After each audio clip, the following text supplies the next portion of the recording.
एक तरफ ट्रंप की धमकियां हैं तो दूसरी तरफ ईरानी सदर मसूद पेजेश्कियान की बराबरी की सतह की मुज़ाकरात की पेशकश। तो क्या पाकिस्तान खित्ते को एटमी जंग से बचा पाएगा? माहिर बैनुल-अक़वामी उमूर शाज़िया चीमा साहिबा ने हमें ज्वाइन किया है। जानते हैं कि हालात किस तरफ जा रहे हैं। बहुत शुक्रिया शाज़िया साहिबा आपके वक्त का। Good morning.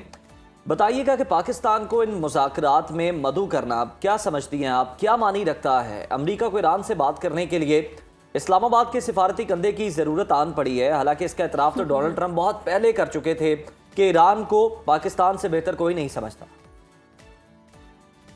और इसमें शक भी कोई नहीं है कि हम इस ना सिर्फ ईरान को बल्कि इस पूरे खित्ते को हमसे ज़्यादा कोई नहीं समझता, क्योंकि हम इस खित्ते में जिस तरह से नेविगेट कर रहे हैं शायद ही कोई और मुल्क जो है वो कर पाता, हमारी जो जोग्राफियाई हकीकत है उसके एतबार से।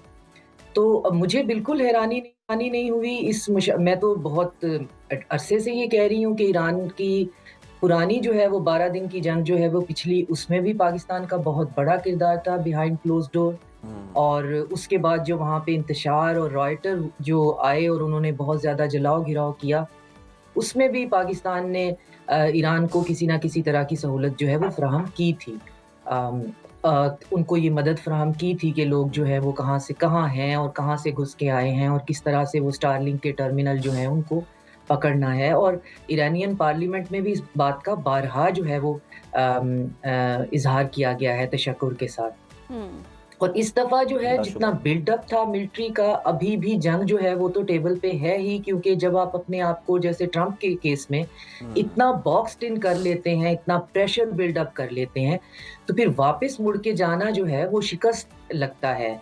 आपको डोमेस्टिकली भी, इंटरनेशनली भी। और अगर आप खुद को एक यूनिपोलर जो है वो एक पिवट समझते हो, जी। तो आप जब ना करीब आकर और बगैर किसी कार्रवाई के करने या बगैर कोई शर्त मनवाए अगर आप वापस चले जाते हैं, तो फिर आप दुनिया को क्या बताएँगे कि ईरान ने आगे से हमें कहा कि हम रिटेलिएट करेंगे, ये जंग रीजनल वॉर में बदल जाएगी। हमारी इंटेलिजेंस ने हमें कहा कि ये जंग जो है लंबी वॉर ऑफ अट्रिशन बनेगी।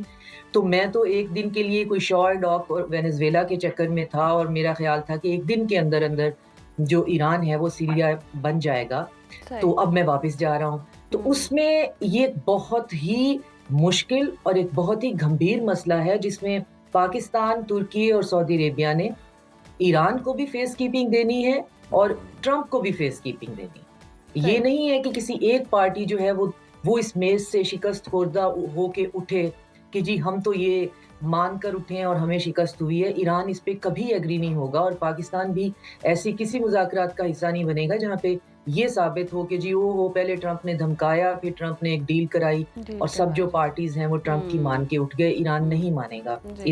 ईरान के अंदर जो उनकी अपनी एक रेशियल या एथनिक या सिविलाइज़ेशनल प्राइड है वो इतनी ज़्यादा है, वो तो किसी से मदद नहीं माँगते और यही उनका सबसे बड़ा फ्लॉ भी है। तो अब जो 3 चीज़ें इनके सामने आई हैं जिन शराइत पर ये मुज़ाकरात होने हैं कि ईरान अपना न्यूक्लियर प्रोग्राम बिल्कुल बंद कर दे, एनरिच्ड यूरेनियम जो है वो किसी के हवाले कर दे। रशिया ने कहा है कि जैसे पहले आपने JCPOA जब साइन किया था बराक ओबामा के साथ, तो एनरिच्ड यूरेनियम आपने हमारे पास हुँ। रखवा दी थी, हम अब भी ले सकते हैं। और दूसरा जी। ये कि दूसरी शर्त है कि आप ballistic missile program roll back करें और साथ में जो आपके जो रीजन के अंदर आपके एलाइज़ हैं उनको जी। सपोर्ट करना बंद करें, इसराइल के खिलाफ हॉस्टिलिटीज़ बंद करें। तो ये तीनों शराइत जो हैं वो तो ईरान ने कहा है कि मेरे काबिल कबूल नहीं है। सही। सिर्फ़ जो न्यूक्लियर प्रोग्राम है उस पे ये बात ज़रूर हो सकती है कि हमने जो 60% यूरेनियम एनरिच की हुई है इससे ज़्यादा हम नहीं हुँ। करेंगे। बैलिस्टिक शाज़िया साहिबा, मिसाइल आप हम रोल शराइत बैक की नहीं बात कर करेंगे। रही हैं। अमरीकी मीडिया के मुताबिक अब्बास अरागची और स्टीव विटकॉफ तुर्की में मिल रहे हैं। तो क्या ये सिर्फ फ़ोटो सेशन की हद तक है या वाक़ई ईरान एटमी हथियारों से दस्तबरदार होने को तैयार है? ईरान ने ऐसा बिल्कुल नहीं कहा क्योंकि उसके पास एटमी हथियार हैं ही नहीं। सही। तो ये बात जो है वो अमेरिकन इंटेलिजेंस भी बार-बार ब्रीफ कर चुकी है कि उनके पास एटमी हथियार है ही नहीं। और अगर हम हाइपोथेटिकली ये मान भी लें कि हैं, तो फिर तो पिछली 12 दिन की जो जंग थी उसपे ट्रंप ने यही विक्ट्री अपना स्टांस लिया था कि मैंने उनको ओब्लिटरेट कर दिया है। तो वो तो ऑब्लिटरेट हो गए हुए हैं, तो अब क्या दोबारा उनको ऑब्लिटरेट करना है? तो उनके पास 60% एनरिच्ड यूरेनियम है। ईरान एक जी। न्यूक्लियर थ्रेशोल्ड स्टेट है, न्यूक्लियर स्टेट नहीं है। उनके पास जो फतवा है जिसमें उनको मनाही है कि आपने न्यूक्लियर आर्सेनल नहीं बनाना, तो अभी तक वो उस पे कारबंद हैं। उनके पास कोई ऐसा तो वो उनके पास न्यूक्लियर हथियार है ही नहीं, तो वो उसको दस्तबरदार कैसे होंगे? उनका ये कहना है कि 3.5% आप हमें कहते हैं जी आप यूरेनियम सिर्फ रखें और उसके बाद आप पे सैंक्शंस लगाई हुई हैं।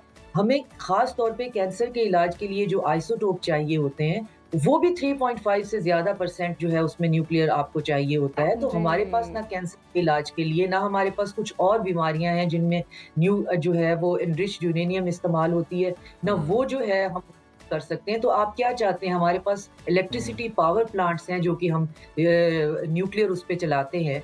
तो हम अगर अपना एनरिच्ड यूरेनियम का जी। प्रोग्राम रोल बैक करके 3.5 पे ले आएँगे, जो कि बहुत जिसकी कोई ज़रूरत ही फिर नहीं है, तो फिर हमारी इलेक्ट्रिसिटी की ज़रूरत कौन पूरी करेगा? हमारे प्लांट कौन चलाएगा? हमारे कैंसर आइसोटोप हम कहाँ से बिल्कुल माँगेंगे? शाज़िया साहिबा, ईरान के ये कंसर्न मौजूद है, इस पर बात भी होती रही है। लेकिन अगर देखा जाए तो ईरान की मौशी सूरत हाल देखा जाए तो बहुत बुरी है। जो उनकी करेंसी की वैल्यू है, ये भी एक हकीकत है, सबके सामने है।